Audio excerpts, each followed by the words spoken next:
You're walking home from work on an ordinary Tuesday evening when you hear screaming from an alley. Most people would call 911 and keep walking. Most people would think about their own safety first. But what if that scream belonged to someone who had already sacrificed everything for their country? What if ignoring it meant watching a hero die? Sarah Martinez never imagined that her split-second decision to help a stranger would lead to her nearly losing her life, facing down a knife-wielding attacker, and ultimately witnessing one of the most extraordinary displays of brotherhood and loyalty ever captured on camera. What happened next would shock news reporters, move an entire city to tears, and prove that sometimes the most unlikely heroes emerge from the most ordinary moments. This is the true story of how a 28-year-old social worker's act of courage brought together a community, revealed the unbreakable bonds of military brotherhood, and showed the world that real heroes don't wear capes. Sometimes they wear leather jackets and ride motorcycles. The events you're about to read actually happened. The courage was real, the danger was real. And the response from 35 members of one of America's most notorious motorcycle clubs was so unexpected, it left everyone speechless. Sarah Martinez had always believed that heroes were born, not made. Growing up in a small apartment in downtown Phoenix with her grandmother, she'd watched countless movies where ordinary people suddenly discovered they had extraordinary courage. But at 28, working as a social worker for the county, Sarah felt about as far from heroic as possible. Her days were filled with paperwork, home visits, and the heartbreaking reality of trying to help families with limited resources and even less time. Tuesday, March 15th. Started like any other day. Sarah's alarm buzzed at 6:30 a.m. Cutting through the Arizona morning quiet, she rolled out of bed, her feet hitting the cold tile floor of her studio apartment. The routine was always the same. Shower, coffee, toast, and out the door. By 7:45 to beat the worst of the morning traffic.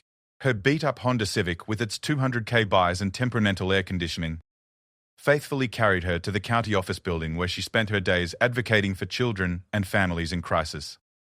The morning brought the usual chaos. 3 emergency calls came in before 9 a.m. A family eviction notice, a child welfare check, and a domestic violence situation that required immediate attention. Sarah grabbed her case files and headed out for what she expected would be another exhausting day in the field. She had learned early in her career that social work wasn't about saving the world in dramatic fashion. It was about small victories, incremental progress, and sometimes just being present when people needed someone to care. Her first stop was the Riverside Elementary School, where she needed to check on 8-year-old Marcus Thompson. His teacher had noticed bruises on his arms and was concerned about his home situation.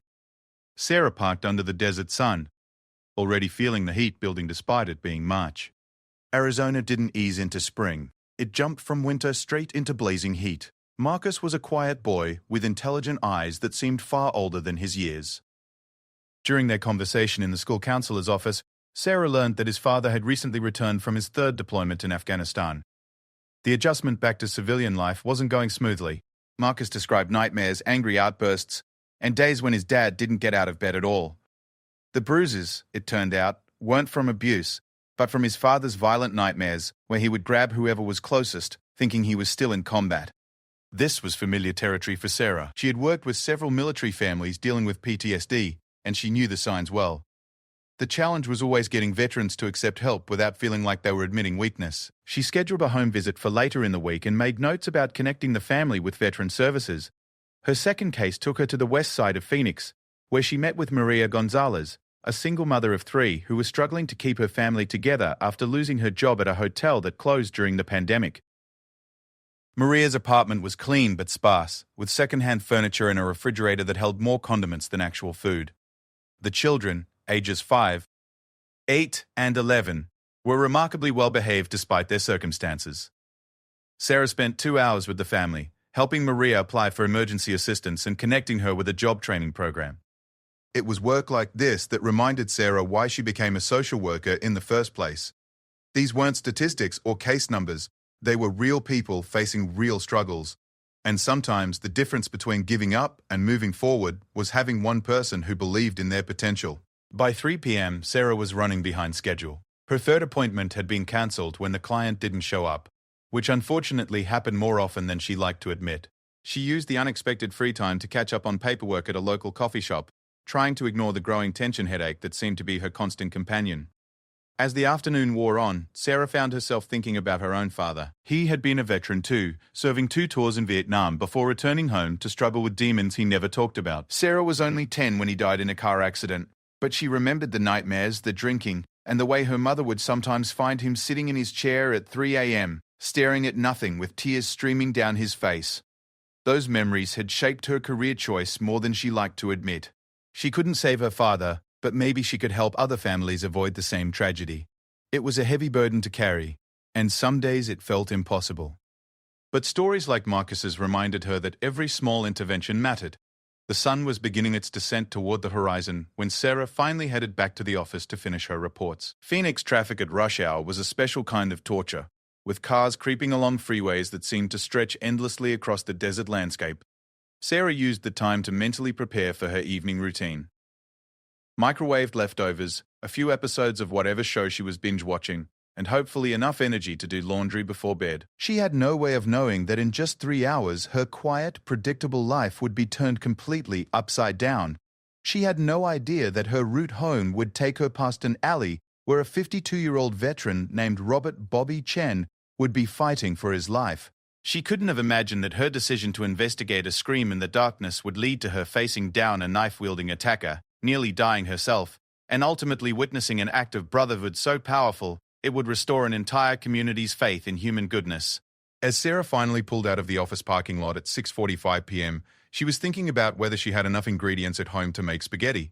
She was mentally reviewing her grocery list, wondering if she should stop at the store or just order pizza. These were the thoughts of an ordinary woman living an ordinary life, completely unaware that extraordinary circumstances were waiting for her just a few miles away. The route home took Sarah through downtown Phoenix, past the Veterans Hospital where her father had once received treatment, past the community center where she volunteered on weekends, and through the neighborhood where she had grown up. It was a path she had driven hundreds of times, familiar and comforting in its routine. Tonight, however, that familiar route would become the setting for the most important decision of her life. As she drove through the gathering dusk, Sarah's mind wandered to her weekend plans. Her college roommate was visiting from California, and they had planned to visit some of the hiking trails in the nearby mountains. It would be good to get away from work for a while, to remember that there was beauty in the world beyond case files and crisis interventions. The radio played softly in the background, a mix of classic rock and news updates that she only half listened to. Traffic was lighter than usual, probably because it was Tuesday and many people had left work early to beat the heat. Arizona in March could be deceptive, pleasant during the day but with a hint of the scorching temperatures that would arrive in just a few weeks. Day Ceregia. Sarah stopped at a red light and checked her phone. A text from her grandmother asking if she would be free for dinner on Sunday. Another from her supervisor reminding her about a team meeting the next morning. Normal communications for a normal evening. She had no idea that in less than an hour, her phone would be buzzing with calls from reporters, police officers, and strangers who had heard about what she was about to do. The light turned green, and Sarah continued toward home. Driving past the small businesses and apartments that made up her neighborhood, a taco truck was setting up for the evening crowd, and she made a mental note to grab dinner there later in the week. The owner, Miguel, always asked about her work, and sometimes gave her extra food when he knew she was having a particularly difficult day with her cases. It was this kind of community connection that Sarah treasured most about her neighborhood. People looked out for each other, even when they didn't have much themselves. It was a lesson in resilience and mutual support that she tried to carry into her professional life. Sometimes the most powerful interventions weren't about accessing services or following protocols. They were about reminding people that they weren't alone. As Sarah approached the intersection where she would normally turn toward her apartment, she noticed something unusual.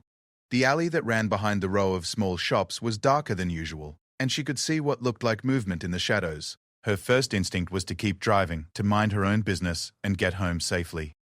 After all, downtown Phoenix could be dangerous after dark, especially for a woman alone. But something made her slow down. Maybe it was her training as a social worker, which had taught her to notice when something wasn't right. Maybe it was the memory of her father, whose struggles with PTSD had taught her that sometimes the people who needed help most were the least likely to ask for it. Or maybe it was simply the part of her that had always believed in doing the right thing, even when it was difficult. Whatever the reason, Sarah found herself pulling over to the curb and rolling down her window. The evening air was cool against her skin, carrying the scent of creosote and the distant smell of cooking food from the taco truck. For a moment, everything was quiet except for the hum of traffic from the nearby freeway. Then she heard it. A voice calling for help, strained and desperate. It was the sound of someone in real trouble, the kind of cry that cut through all social conventions and demanded a response. Sarah's heart began to race as she realized that this wasn't just her imagination or a minor disagreement. Someone was in serious danger. The smart thing to do would be to call 911 and wait for the police. That's what her training had taught her, what her grandmother had always told her, what every safety expert would recommend. But the voice called out again, weaker this time. And Sarah knew that waiting might mean the difference between life and death. She turned off her engine and sat for a moment, her hands gripping the steering wheel as she tried to decide what to do. Every instinct told her that walking into that alley alone was dangerous, possibly suicidal. She was 5'4" and barely 130 pounds, with no training in self-defense and no experience in physical confrontations. She was a social worker, not a police officer or a security guard, but she was also someone who had dedicated her life to helping people in crisis. She was someone who had seen too much suffering to walk away when she might be able to make a difference. And somewhere in that dark alley, a person was in trouble, calling for help that might not come in time if she didn't act. Sarah took a deep breath, grabbed her phone, and opened her car door. She dialed 911 but didn't hit send yet. She wanted to see what she was dealing with first. As she walked toward the alley, her footsteps echoing off the concrete, she had no idea that she was about to encounter Robert Chen, a decorated Marine veteran who had served 3 tours in Iraq and was now being attacked by someone trying to rob him of the disability check he had just cashed. She had no idea that in trying to help him, she would end up fighting for her own life against a knife-wielding attacker who had nothing to lose, and she certainly had no idea that her actions would set in motion a chain of events that would bring together 35 members of the Hells Angels Motorcycle Club in a display of loyalty and brotherhood that would shock everyone who witnessed it. All Sarah knew as she approached that dark alley was that someone needed help, and she couldn't live with herself if she drove away without trying to provide it. It was a decision that would change her life forever, and change the lives of everyone who heard her story. The alley stretched ahead of Sarah like a dark tunnel, illuminated only by the weak glow of a single streetlight at the far end. Shadows danced between dumpsters and loading docks, creating pockets of darkness where anything could be hiding. The smell of garbage and stale water mixed with something else, fear, violence, the metallic scent that comes when people are pushed beyond their limits. Sarah's phone remained clutched in her hand. 911 partially dialed but not yet called. Each step forward felt like a decision point where she could still turn back, return to her car, and drive home to safety. But the voice had called out again, weaker now, and she could hear what sounded like a struggle, somewhere ahead in the darkness. As her eyes adjusted to the dim light, Sarah began to make out shapes about 30 feet into the alley. 2 figures, one much larger than the other. The smaller figure appeared to be on the ground, while the larger one stood over him. Even from a distance, Sarah could see that this wasn't a friendly interaction. The body language spoke of aggression, of someone being hurt. Sarah pressed send on her phone, connecting to 911 as she continued moving forward. 911, what's your emergency? Came the dispatcher's voice, clear and professional. I'm at the alley behind Market Street, between 15th and 16th, Sarah whispered, trying to keep her voice low while still being understood. There's some kind of attack happening. Someone is hurt. Ma'am, are you safe? Can you get to a secure location while officers respond? Sarah knew the right answer. She should retreat, wait for the police, let trained professionals handle whatever was happening. But as she crept closer, she could hear more clearly now. Labored breathing, someone pleading, the sound of violence in progress. Ma'am? The dispatcher repeated. Can you move to safety? Sarah ended the call without answering. Later, she would struggle to explain this decision to the police, to reporters, to herself. Why did she hang up on 911? Why didn't she wait for help? The only answer she could give was that sometimes you don't have time to wait for someone else to be brave. Moving closer, Sarah could finally see what was happening. A man was on the ground, curled into a defensive position while another man kicked him repeatedly. The attacker was tall and thin, wearing dark clothes and moving with the erratic energy of someone high on drugs or adrenaline. In his hand, catching the light from the distant street lamp, was the unmistakable gleam of a knife. The man on the ground was older, maybe in his 50s, with grey hair and wearing what looked like a military-style jacket. Blood was visible on his face, and he was trying to protect himself from the kicks while also keeping his hands up defensively against the knife. Give me the money, old man, the attacker was saying, his voice high and frantic. I know you got it. I saw you at the check cashing place. I told you. The man on the ground gasped. I already spent it. Rent, groceries, there's nothing left. Liar!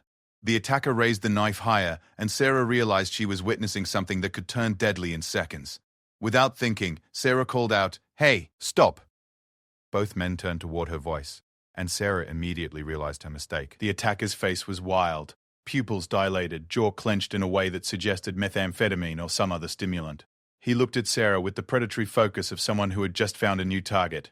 Well, well, he said, pointing the knife in her direction. Looks like I got me a hero. You want to save Gramps here? Maybe you got some money on you.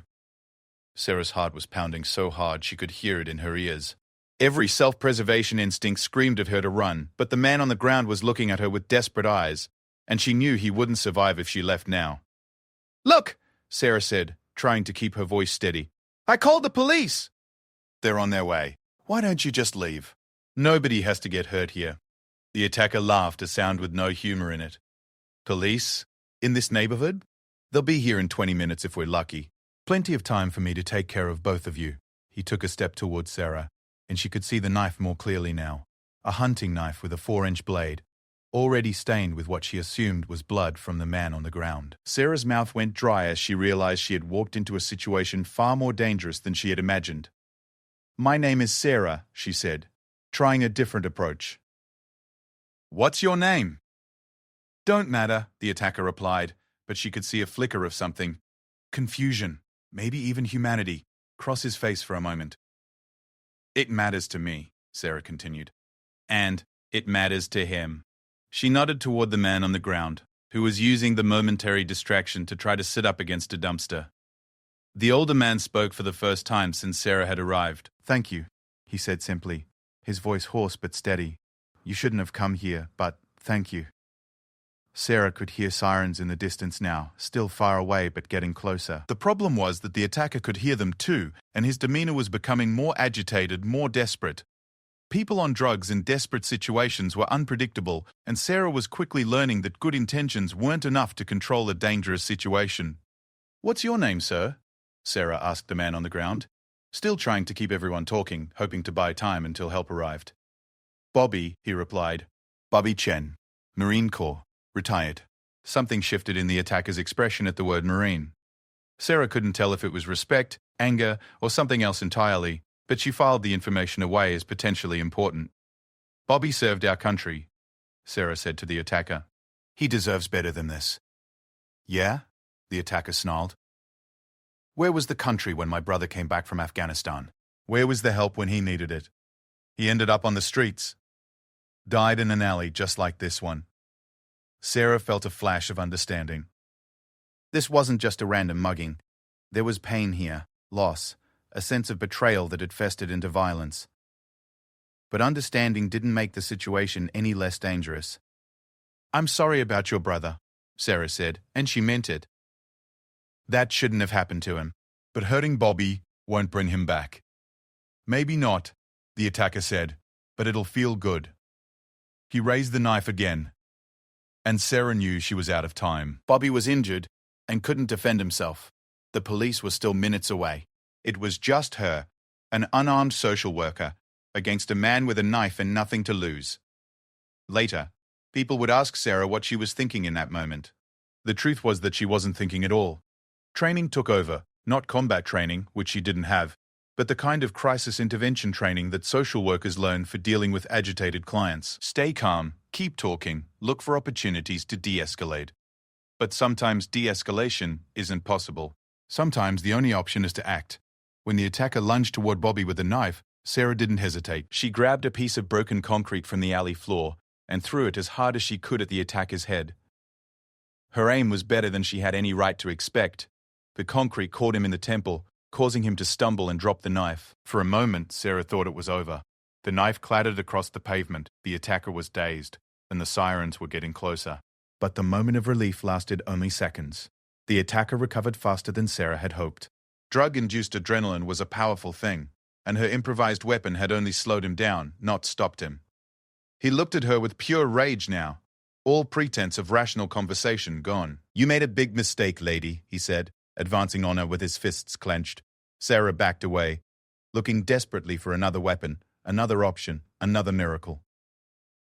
Bobby was trying to stand, but he was clearly injured and moving slowly. The knife was on the ground somewhere between them, and Sarah realized with growing horror that the attacker might reach it before the police reached them. That's when she made the decision that would haunt her dreams for months afterward. Instead of running, instead of trying to escape, Sarah positioned herself between the attacker and Bobby. She wasn't trained for this, wasn't equipped for this, but she couldn't live with herself if she abandoned an injured veteran to save herself. "You want him?" she said, surprised by the steadiness in her own voice. "You'll have to go through me first." The attacker seemed almost amused by this declaration. "Lady, you got heart, I'll give you that. But heart don't stop fists." He rushed at her then, and Sarah's world exploded into chaos. She had never been in a real fight before, had never experienced the terrifying intimacy of violence. The attacker was stronger than her, faster than her, and high enough on whatever substance he'd taken that her defensive moves had little effect. Sarah managed to dodge his first swing, but the second caught her in the ribs, driving the air from her lungs and sending her stumbling against the brick wall of the building. Pain shot through her side, and she tasted blood in her mouth. Behind her, she could hear Bobby trying to help, but he was hurt and struggling just to stay upright. The sirens were closer now, maybe only a few blocks away, but they might as well have been on another planet. This fight would be over one way or another before help arrived. The attacker grabbed Sarah by the shirt and pulled her away from the wall, his fist drawn back for what she was certain would be a devastating blow. This was it, she thought. This was how it ended. She had tried to help, and now she was going to die for it. But sometimes the universe has other plans. Just as the attacker's fist began its forward motion, Bobby Chen, injured, bleeding, but still a Marine, tackled him from behind with everything he had left. The three of them went down in a tangle of arms and legs, rolling across the dirty alley floor as they struggled for position. In the chaos, Sarah felt her hand close around something cold and metallic. The knife. Without thinking, she gripped it tightly and rolled away from the fighting men, putting distance between herself and the immediate danger. "Bobby!" she called. "Get back!" The veteran looked at her, saw the knife in her hand, and understood immediately. He pushed himself away from the attacker and crawled toward the wall, leaving Sarah alone with the man who had been trying to kill them both. The attacker got to his feet slowly, his eyes fixed on the knife in Sarah's hands. For the first time since the confrontation began, he looked uncertain. "You don't have it in you," he said, but there was less conviction in his voice now. Sarah held the knife in front of her with both hands, trying to remember anything she might have seen in movies about self-defense. She had no idea what she was doing, but she didn't need to know. The blade was sharp, and she was desperate. "Try me," she said. The standoff lasted only seconds, but it felt like hours. Sarah could see the attacker weighing his options, trying to decide if she was bluffing. Behind him, the sound of sirens was now unmistakably close. Maybe 2 blocks away, possibly less. In the end, survival instinct won out over drug-fueled aggression. The attacker turned and ran deeper into the alley, disappearing into the maze of back streets and abandoned lots that made up this part of Phoenix. Sarah watched him go, still holding the knife, not quite believing that it was over. She dropped to her knees as the adrenaline began to fade, replaced by shock and the reality of what had just happened.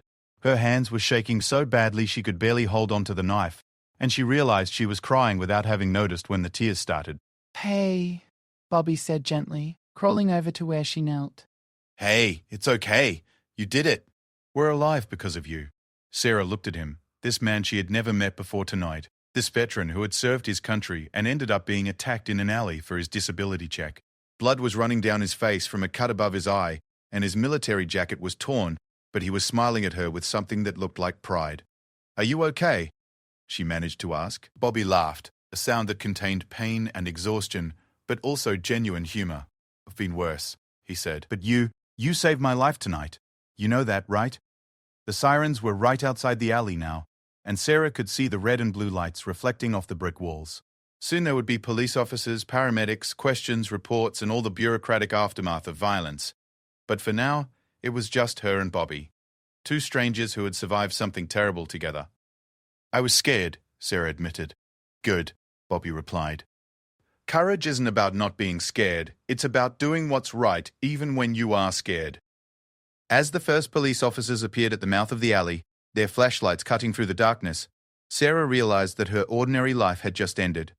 She would never again be just another social worker, driving home from another ordinary day. She was now someone who had faced real danger and chosen to act, someone who had risked her life for a stranger. She had no idea that this was only the beginning of her story. She didn't know that Bobby Chen was more than just a retired Marine, or that his phone was already buzzing with messages from people who would soon change her life in ways she couldn't imagine. She couldn't have guessed that by tomorrow night her name would be known throughout Phoenix, or that 35 motorcycle engines would soon be roaring through the city streets in a tribute to her courage. All Sarah knew as the paramedics began checking her injuries was that she had made a choice to help, and somehow, against all odds, that choice had saved 2 lives. It was enough for now. The rest of the story would unfold in its own time. The emergency room at Phoenix General Hospital buzzed with the controlled chaos that marked the evening shift. Sarah sat on an examination table, her shirt torn and stained with blood that, thankfully, wasn't all hers, while a nurse cleaned the cuts on her face and hands. The pain in her ribs suggested bruising rather than breaks, but the doctor wanted x-rays to be sure. 3 beds over, Bobby Chen was getting stitches for the gash above his eye while giving his statement to Detective Martinez, a soft-spoken woman who specialized in assault cases. Sarah could hear fragments of their conversation, details about the attack, descriptions of the assailant, the timeline of events. Every few minutes, Bobby would glance over at her and nod, as if reassuring himself that she was really okay. "You're lucky," Dr. Patterson told Sarah as he reviewed her x-rays on a tablet. "No broken ribs, no internal bleeding that we can detect. You're going to be sore for a while, and those bruises will look worse before they look better, but nothing that won't heal." Sarah nodded, though luck wasn't exactly how she would describe what had happened. Survival, maybe. Divine intervention, possibly. But luck seemed too casual a word for the narrow margin between life and death she had experienced in that alley. Her phone had been buzzing constantly since the paramedics had returned it to her at the scene.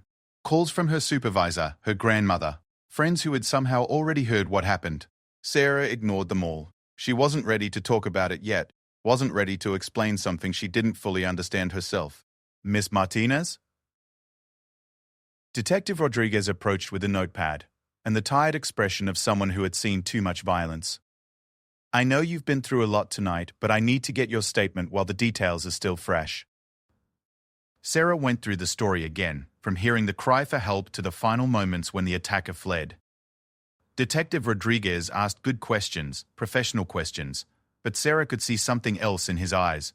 A kind of respect that she wasn't used to receiving from law enforcement. "You realize you could have been killed," he said when she finished. "I know," Sarah replied. "I wasn't thinking about that at the time." "No, I suppose you weren't," the detective said. "People like you usually don't." Before Sarah could ask what he meant by "people like you," Bobby Chen appeared beside her bed. The stitches gave him a rakish appearance, and despite everything they had been through, he seemed remarkably calm. "How are you feeling?" he asked. "Like I got hit by a truck," Sarah admitted.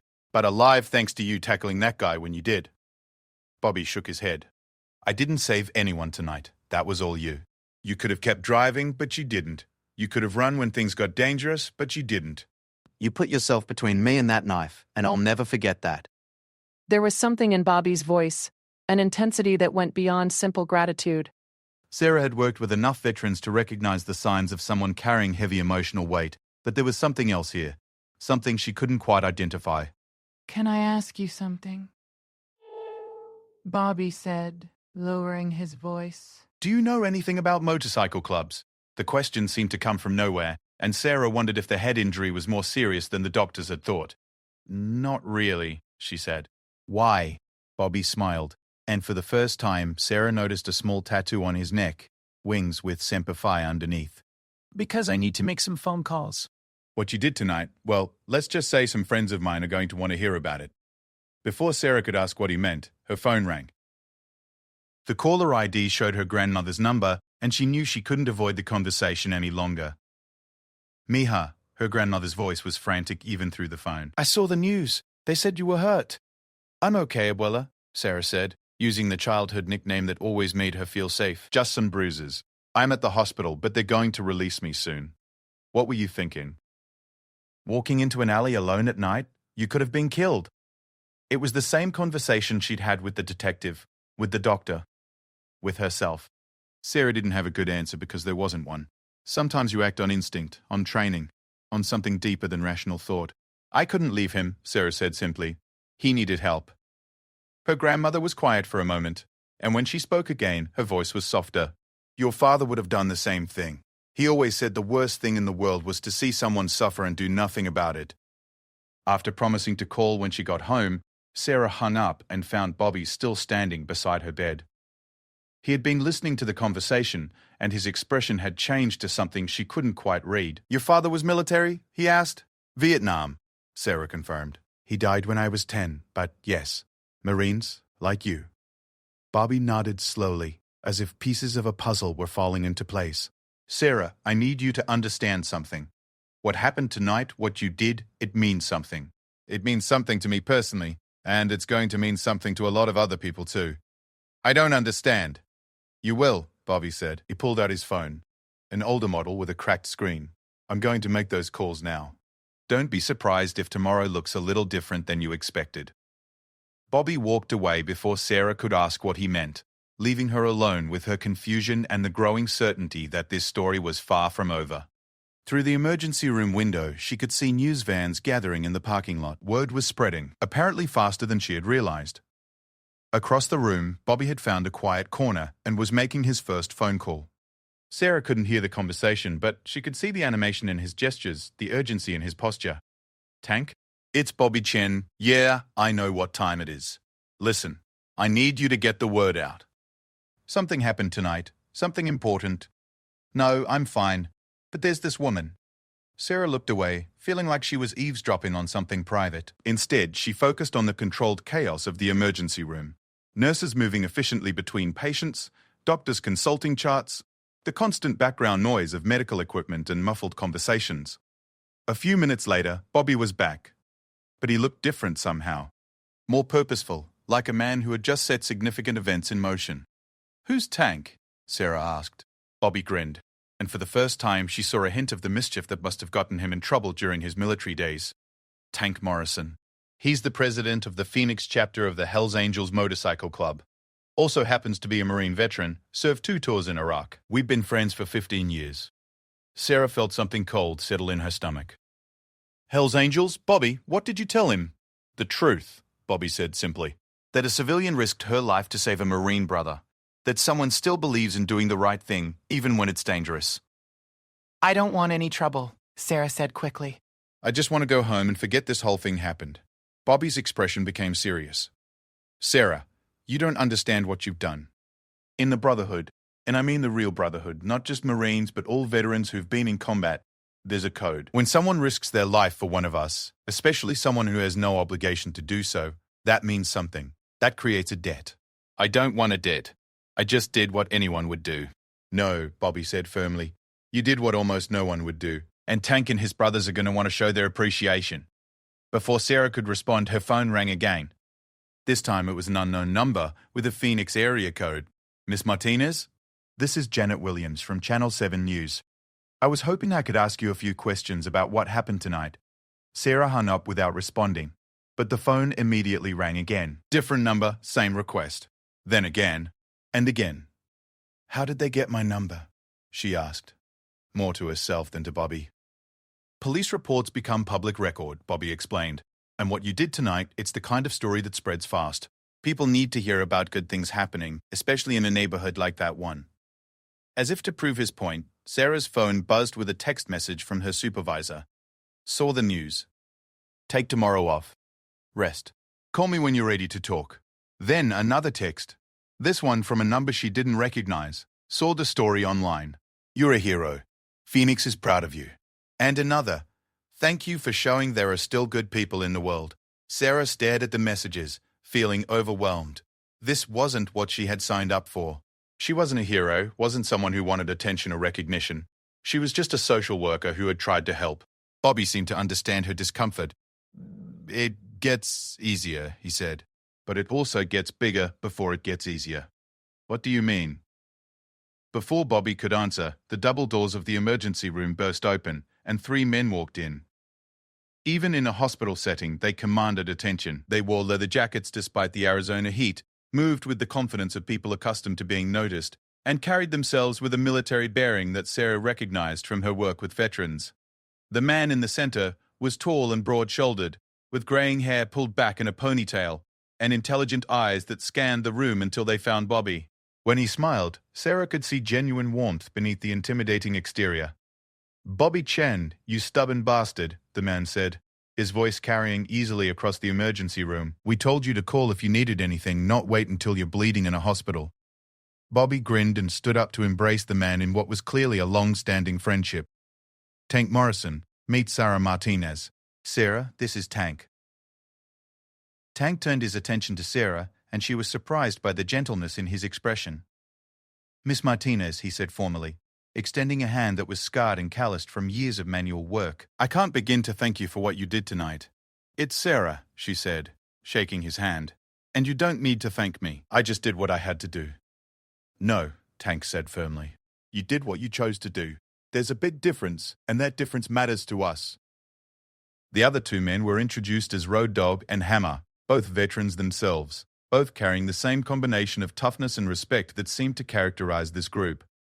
Sarah had never been around motorcycle club members before, and she was surprised by how different they were from the media portrayals she was familiar with. "We heard what happened," Road Dogg said. "Word's spreading through the veteran community pretty fast." "What do you mean, spreading?" Sarah asked. Though she was beginning to suspect, she didn't want to know the answer. Tank pulled out his phone and showed her a Facebook post that already had dozens of comments and shares. The post was simple: "Civilian saves Marine veteran from knife attack in Phoenix. This is what courage looks like." "Tank!" "You didn't," Bobby started. "I did," Tank confirmed. "And I'm not sorry. The world needs to know about people like Sarah." Sarah felt panic rising in her chest. "Please. I don't want publicity. I just want to go home and pretend this never happened." "Too late for that," Hammer said, not unkindly. "By morning, every veteran group in Arizona is going to know your name. By tomorrow night, it'll be spreading nationwide." "But why?" Sarah asked. "I didn't do anything special." The three men exchanged glances, and Tank spoke for all of them. "Sarah, most people today, they see a veteran in trouble, they assume he deserves it. They think we're all broken, all dangerous, all lost causes. What you did tonight, risking your life for a stranger just because he needed help, that's special.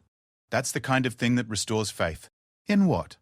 "In humanity," Tank said simply. "In the idea that people still look out for each other." Sarah's phone was ringing again, but she ignored it. The reality of her situation was beginning to sink in. This wasn't going to be a story that faded away after a day or two. This was something that was going to follow her, something that was going to change her life whether she wanted it to or not. "What happens now?" she asked. Tank looked at Bobby, then back at Sarah. "Now you go home and get some rest. Tomorrow, if you're willing, we'd like to do something to show our appreciation." "Like what?" "A ride," Tank said. "Nothing big, just some of the brothers who want to say thank you in person." Sarah had no idea what he meant by a ride, or what some of the brothers might entail. She was too tired, too overwhelmed, too emotionally drained to ask for details.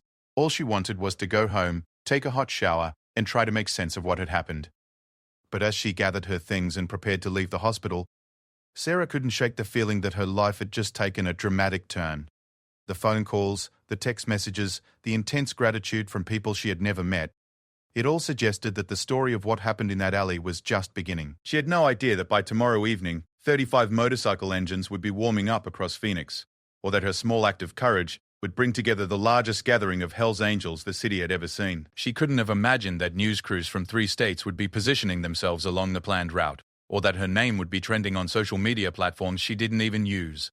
All Sarah knew as she stepped out into the Phoenix night was that she had helped save a man's life, and somehow, that simple act had set in motion events that were far bigger than she could understand. The warm Arizona air carried the scent of creosote and the distant sound of motorcycle engines, a sound that would soon become very familiar indeed. Sarah woke up Thursday morning to the sound of her phone buzzing incessantly on the nightstand. The events of the previous evening felt like a distant nightmare until she tried to sit up, and pain shot through her ribs, bringing the memories flooding back in vivid detail. The alley, the knife, Bobby Chen, the hospital, all of it real. All of it changed her life in ways she was only beginning to understand. Her phone showed 47 missed calls, 89 text messages, and 156 Facebook notifications. Sarah stared at the numbers in disbelief.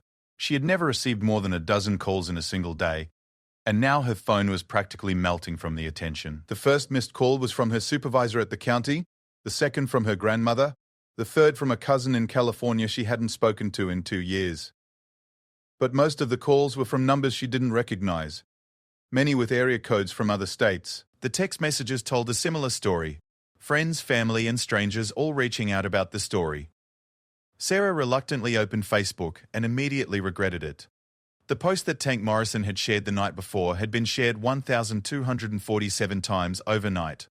The comments ranged from grateful veterans thanking her, to complete strangers calling her a hero, to news outlets asking for interviews.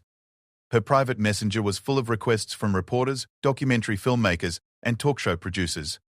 This was exactly what she had been afraid of. Sarah made coffee and tried to process what was happening. She had become, overnight, a public figure. Her quiet life as a social worker who helped people behind the scenes was over, replaced by something she had never asked for and didn't know how to handle. Her phone rang again, and this time she recognized the number, Bobby Chen. "Good morning," Bobby said when she answered. "How are you feeling?" "Like I'm in some kind of alternate reality," Sarah admitted. "My phone hasn't stopped ringing since 6 a.m. Bobby chuckled sympathetically. "Welcome to the modern world. Good news travels fast, especially when it involves veterans and genuine heroism. This isn't good news, Bobby. This is a nightmare. I just want my normal life back." "I understand," Bobby said, and his tone became more serious. "But I need you to know that Tank called me this morning. The ride he mentioned? It's gotten bigger than expected." "How much bigger?" Bobby was quiet for a moment. "Sarah, chapters from all over Arizona heard about what happened. And it's not just Hell's Angels. Veterans groups, other motorcycle clubs, individual riders, they all want to be part of showing their appreciation." Sarah felt her stomach drop. "How many people are we talking about?" "About 200 motorcycles last count," Bobby said. "And it's still growing." Sarah nearly dropped the phone.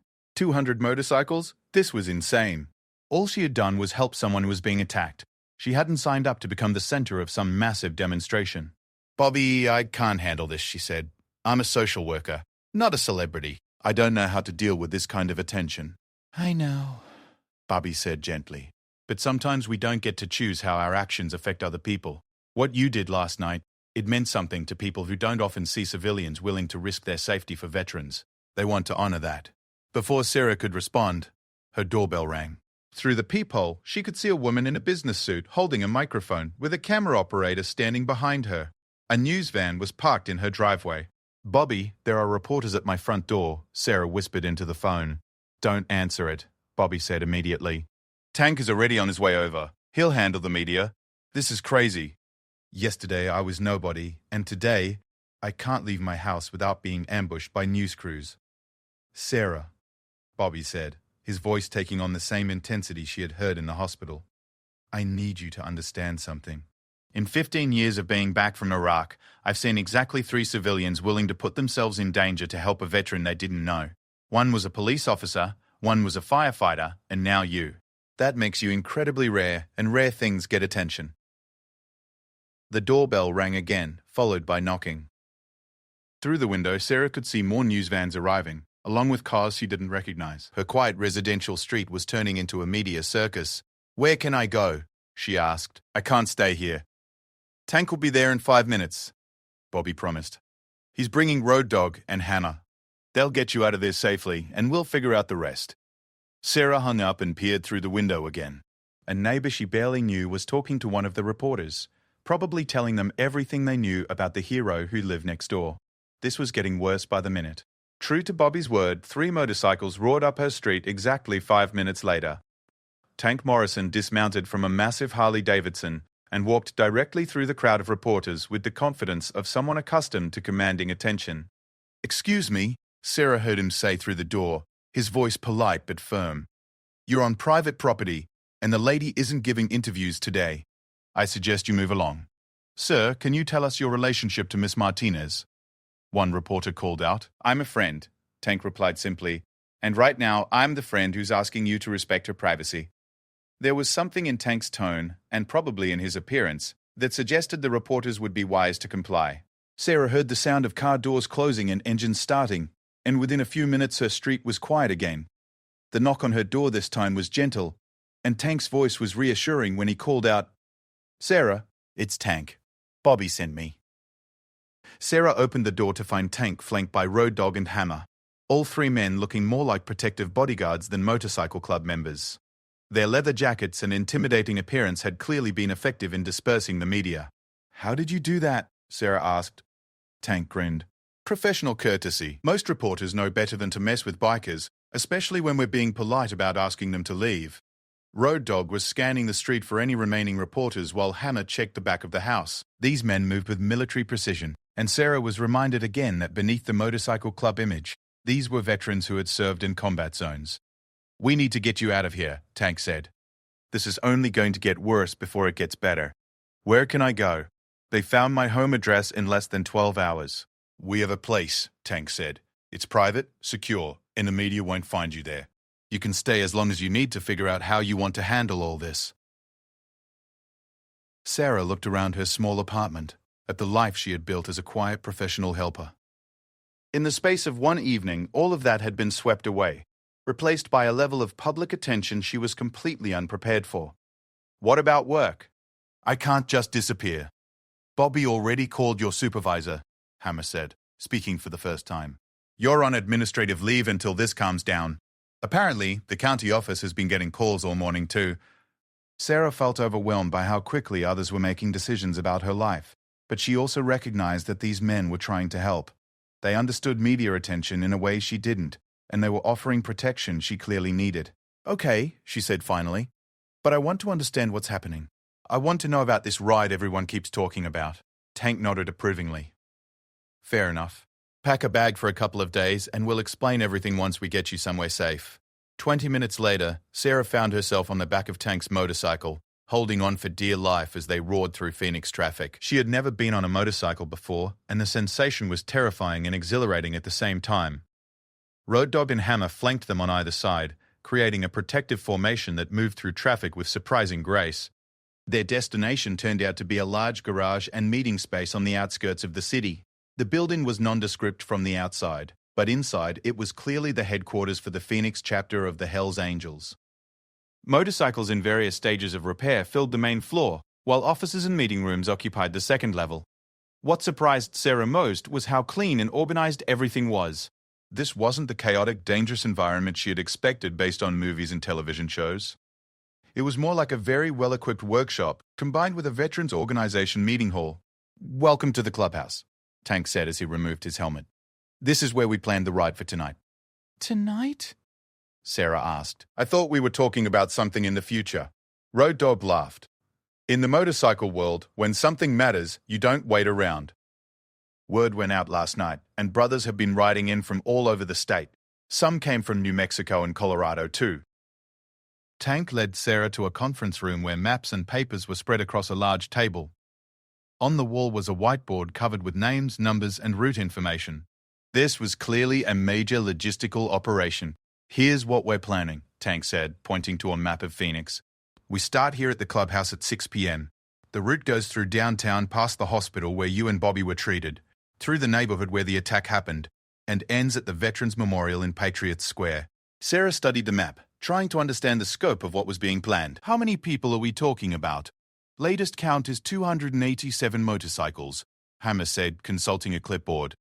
"That includes 5 different motorcycle clubs, 7 veterans organizations, and about 100 individual riders who just heard about it and wanted to participate." Sarah felt dizzy. 300 motorcycles? For me? This is insane. "No," Tank said firmly. "This is respect. This is recognition of something that deserves to be recognized. And this is a message to the community that veterans still have people who care about them." Bobby Chen entered the room, looking much better than he had the previous evening. The stitches above his eye were covered with a small bandage, but otherwise he seemed recovered from the attack. "How are you holding up?" he asked Sarah. "I'm not sure," she admitted. "Everything is happening so fast. Yesterday I was anonymous, and today there are 300 people planning to parade through the city because of something I did." Bobby sat down across from her. "Sarah, I need to tell you something about that something you did. I've been talking to some of the other riders this morning, hearing their stories. Do you know how many veterans have been attacked, robbed, or assaulted in the last year in Phoenix alone? Sarah shook her head. 47 reported incidents. Bobby continued. And in how many of those cases did a civilian intervene to help? 0. You're literally the first person in over a year who was willing to risk their own safety to help a veteran in trouble. I'm sure that's not true, Sarah protested. People help each other all the time. People call 911, Road Dog corrected. People watch from a distance. People feel bad about what they see. But actually stepping in, actually putting yourself between an attacker and the victim, that's rare, that's special. Tank pulled out his phone and showed Sarah a series of screenshots. These are just from this morning, he said. Facebook posts, Twitter messages, Instagram stories, all from veterans or veteran families thanking you for showing that someone still cares. Sarah scrolled through the messages, overwhelmed by the emotion in them. Veterans from across the country sharing their own stories of feeling forgotten, expressing gratitude that someone had demonstrated that their service and their lives still mattered to civilians. One message particularly stood out. I've been struggling with PTSD for 2 years since coming back from Afghanistan. Yesterday I was thinking about giving up. Today I saw the story about Sarah Martinez and remembered that there are still good people in the world. Thank you for giving me hope. Sarah looked up from the phone with tears in her eyes. I had no idea, she said softly. That's exactly why this matters, Tank said. You didn't help Bobby because you knew it would inspire other people. You helped him because it was the right thing to do. That kind of genuine goodness is what the world needs to see more of. For the first time since waking up to the chaos, Sarah began to understand that this wasn't really about her. It was about what her actions represented, about the message it sent to veterans who felt forgotten by the society they had served. So what happens during this ride? She asked. You ride with Bobby, Tank explained. We escort you through the city, showing respect for what you did and sending a message that veterans matter. At Patriot Square, there will be a brief ceremony, nothing fancy, just acknowledgement and thanks. And then you go back to your life, Tank said. But hopefully with the knowledge that what you did mattered to a lot of people, and that you have a family now among the veteran community. Sarah looked around the room at these men who had spent their morning organizing a massive demonstration to honor her actions. They could have been doing anything else with their day, but they had chosen to focus on making sure her courage was recognized and appreciated. Okay, she said finally. I'll do the ride. But no speeches, no interviews, no publicity stunts. I just want to honor what Bobby means to all of you. Tank's smile was the warmest she had seen from him. That's exactly the right attitude, he said. And exactly why you deserve this recognition. As the afternoon wore on, Sarah watched the preparation for the evening ride with growing amazement. Phone calls were coming in constantly with updates on riders who were still arriving in Phoenix. Maps were being distributed, safety protocols reviewed, route timing coordinated with local police. What struck her most was the seriousness with which these men approached the responsibility of organizing such a large event. These weren't reckless bikers looking for an excuse to cause trouble. These were military veterans applying the same planning and coordination skills they had learned in the service to honor someone they saw as representing the best of civilian-military cooperation. By 5 p.m., Sarah could hear motorcycles arriving in the parking lot outside. The sound was impressive, dozens of engines warming up, creating a rumble that seemed to shake the building. Through the window, she could see riders of all ages, from young veterans just back from recent deployments to older men who had served in Vietnam. Many wore patches indicating their military service alongside their motorcycle club colors. American flags were everywhere, on bikes, on jackets, on helmets. This wasn't just a motorcycle ride, it was a patriotic demonstration of respect and appreciation. Bobby appeared beside Sarah at the window. Ready for this? He asked. Sarah looked out at the gathering crowd, at the hundreds of people who had come from across multiple states to participate in honoring her actions. It was overwhelming, humbling, and slightly terrifying all at the same time. No, she said honestly. But I'm going to do it anyway. Bobby smiled. Sounds like the same attitude that got you into that alley last night. Some things are worth doing even when they scare us. As 6 p.m. approached, Sarah realized that her ordinary life was truly over. Whatever happened during this ride, whatever the media coverage brought, whatever the long-term consequences might be, she was no longer the anonymous social worker who had started the week. She had become a symbol of something important to people she was only beginning to understand. The sound of 287 motorcycle engines starting simultaneously was unlike anything Sarah had ever experienced. It was time to find out what it meant to be honored by the Brotherhood of American Veterans. The sun was beginning its descent toward the Phoenix Mountains when Sarah climbed onto the back of Bobby Chen's motorcycle. She had never imagined herself as part of a motorcycle procession, but then again, she had never imagined most of the things that had happened in the last 24 hours. The leather jacket that Tank had loaned her was too big, the helmet felt awkward and unfamiliar, and she was terrified of falling off during what was about to become the most public moment of her life. Around them, 287 motorcycles formed up in precise formation. Sarah was amazed by the organization and discipline displayed by the riders. These weren't the chaotic, rebellious bikers portrayed in movies. These were veterans, many with decades of military experience, applying the same attention to detail and respect for protocol they had learned in the service. Tank Morrison, as president of the host chapter, took position at the front of the formation. His massive Harley-Davidson was decorated with American flags and POWMIA banners. Behind him rode the other officers of the Phoenix chapter, followed by visiting dignitaries from motorcycle clubs across the Southwest. Representatives from the American Legion, veterans of foreign wars, and disabled American veterans had joined the procession, their bikes bearing the insignia of organizations dedicated to supporting those who had served. Bobby and Sarah were positioned in the place of honor, the center of the formation, surrounded by a protective escort that ensured their safety while making it clear to observers that they were the focus of this demonstration. Sarah could feel the rumble of hundreds of engines through her body, a vibration that seemed to resonate in her chest and make her heart beat faster. "You okay back there?" Bobby called over his shoulder. Sarah gave him the thumbs up, though she wasn't sure if okay accurately described how she felt. Nervous, honored, overwhelmed, and grateful seemed closer to the truth. As they waited for the signal to begin, she watched the news helicopters circling overhead and saw the crowds gathering along the planned route. Word of the ride had spread through Phoenix like wildfire. Local television stations had been announcing it all day. Social media was buzzing with excitement, and veterans organizations had put out calls for people to line the streets in support. What had started as a simple gesture of appreciation had grown into something much larger, a community-wide demonstration of respect for both veterans and civilian courage. At exactly 6 p.m., Tank raised his hand and then pointed forward. The signal rippled through the formation, and 287 motorcycle engines roared to life simultaneously. The sound was overwhelming, magnificent, and slightly terrifying. Sarah tightened her grip around Bobby's waist as they began to move. The procession pulled out of the clubhouse parking lot and onto the main road, immediately attracting attention from other drivers and pedestrians. Phoenix police had positioned officers at major intersections to help manage traffic, but their presence wasn't needed to maintain order. The motorcycle formation moved with military precision, maintaining proper spacing and speed despite its size. As they entered downtown Phoenix, Sarah was amazed by the response from the community. People had come out of buildings and businesses to watch the procession pass. Many waved American flags or held signs thanking veterans for their service. Some saluted as the motorcycles passed, while others simply stood in respectful silence. At the first major intersection, Sarah saw something that brought tears to her eyes. A group of elderly men wearing Korean War veteran caps had positioned themselves on the corner, saluting each motorcycle as it passed. These men, now in their 80s and 90s, had come out to show their support for a younger generation of warriors and the civilian who had risked her life to help one of them. The procession continued through the heart of the city, past the hospital where Sarah and Bobby had been treated the night before.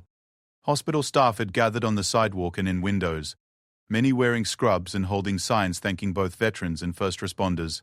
Sarah spotted Dr. Patterson, who had treated her injuries, waving from the emergency room entrance. But it was the response from the broader community that truly shocked Sarah. Families had brought their children to watch the procession, using it as an opportunity to teach about respect for those who serve. Construction workers had stopped their projects to stand at attention as the motorcycles passed. Restaurant workers had come out of kitchens to wave and applaud.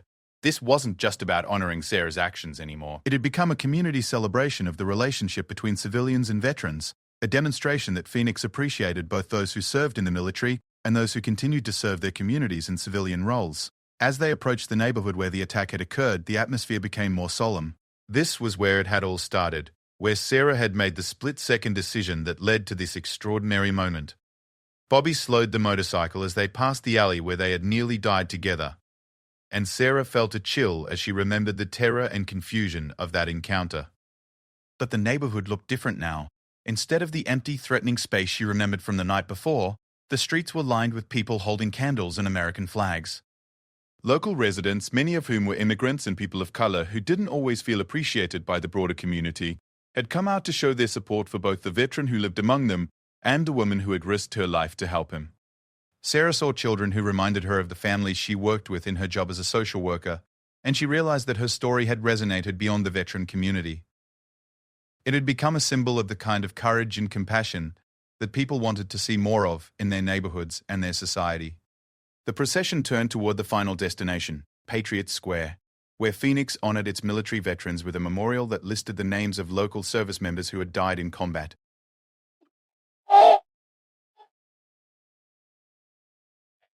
As they approached the square, Sarah could see that hundreds of people had gathered for what was being called a recognition ceremony. Local news crews had set up cameras to broadcast the event live, but Sarah was relieved to see that Tank and the other organizers had kept their promise about avoiding publicity stunts. This wasn't about making Sarah famous. It was about using her story to highlight the importance of supporting veterans and honoring genuine courage when it appeared.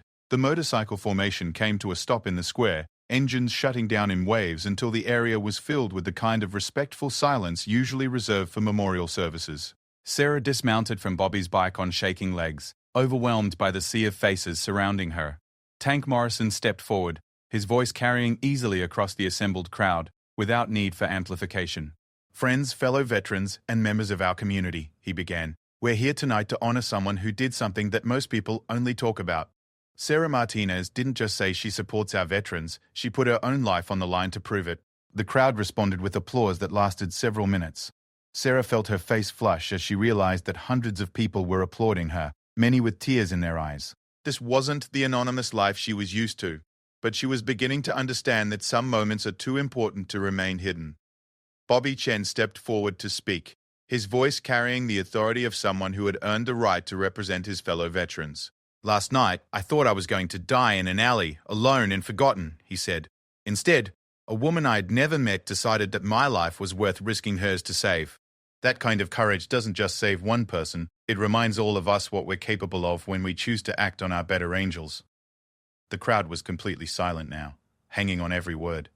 Sarah could see news cameras capturing the moment, but also ordinary people recording on their phones, wanting to preserve this demonstration of community values and mutual respect. "Sarah Martinez is here tonight not because she wanted recognition," Bobby continued, "but because we needed to show her and show our community that genuine heroism still matters, that people who risk their own safety to help others deserve our gratitude and our respect." Tank stepped forward again, holding a plaque that Sarah couldn't see clearly from her position. "Sarah," he said, "on behalf of the veteran community of Arizona, and in recognition of your courage and selflessness, we present you with this token of our appreciation." Sarah walked forward on unsteady legs, still overwhelmed by the attention but beginning to understand the importance of accepting it gracefully. The plaque was simple but beautiful, engraved with the Marine Corps eagle, globe, and anchor alongside the words, "In recognition of extraordinary courage in service of a fellow human being. Semper Fi." Semper Fi means always faithful, Tank explained to the crowd. "Tonight we're telling Sarah that she's earned a place in our brotherhood through her actions. She's one of us now, and we'll always be there for her, just as she was there for Bobby." The applause that followed was thunderous, but Sarah was surprised to realize that it didn't feel overwhelming anymore. These people weren't applauding her because they wanted something from her, or because they were trying to make her into something she wasn't. They were applauding because she had embodied values they believed in, and they wanted to make sure those values were recognized and encouraged. As the formal ceremony concluded, something unexpected happened. Individual riders began approaching Sarah, not for autographs or photos, but simply to shake her hand and say thank you. Many shared brief stories about their own military service, their struggles with coming home, their appreciation for civilians who understood that veterans were more than their uniforms or their disabilities. An older woman wearing a Gold Star Mother pin, indicating she had lost a son in military service, approached with tears in her eyes. "Thank you," she said simply, "for treating our veterans like they matter." A young Marine who couldn't have been more than 25 told Sarah that her story had reminded him why he had joined the military in the first place, to be part of something larger than himself, to serve others regardless of personal cost. A Vietnam veteran, still bearing the invisible scars of an unpopular war, said that Sarah's actions had helped restore his faith that civilians appreciated the sacrifices made by those who served. Each interaction lasted only a minute or two, but collectively they helped Sarah understand the broader impact of what had happened in that alley. It wasn't just about saving Bobby Chen's life. It was about demonstrating that the values of courage, selflessness, and mutual support still existed in American society. As the crowd began to disperse and the motorcycles prepared for their return journey, Bobby approached Sarah with a serious expression. "I need to ask you something," he said. "Are you going to be okay with all this? The attention, the expectations, the way your life has changed?" Sarah considered the question carefully. 48 hours ago, she had been an anonymous social worker whose biggest challenge was managing her caseload and dealing with bureaucratic red tape. Now she was a public figure whose story was being shared across the country, whose actions had inspired a community demonstration unlike anything Phoenix had ever seen. "I don't know," she answered honestly. "But I think I'm starting to understand that some things are bigger than my comfort level. If my story helps people appreciate veterans, or if it encourages other people to help when they see someone in trouble, then maybe the attention is worth it." Bobby smiled, the expression transforming his face and reminding Sarah of why she had felt compelled to help him in the first place. "That's exactly the answer I hoped you'd give," he said. "And that's exactly why what you did matters so much." As Sarah prepared to leave Patriot Square, surrounded by new friends and overwhelmed by the gratitude of people she was still getting to know, she realized that her life had indeed changed forever. She would never again be just another,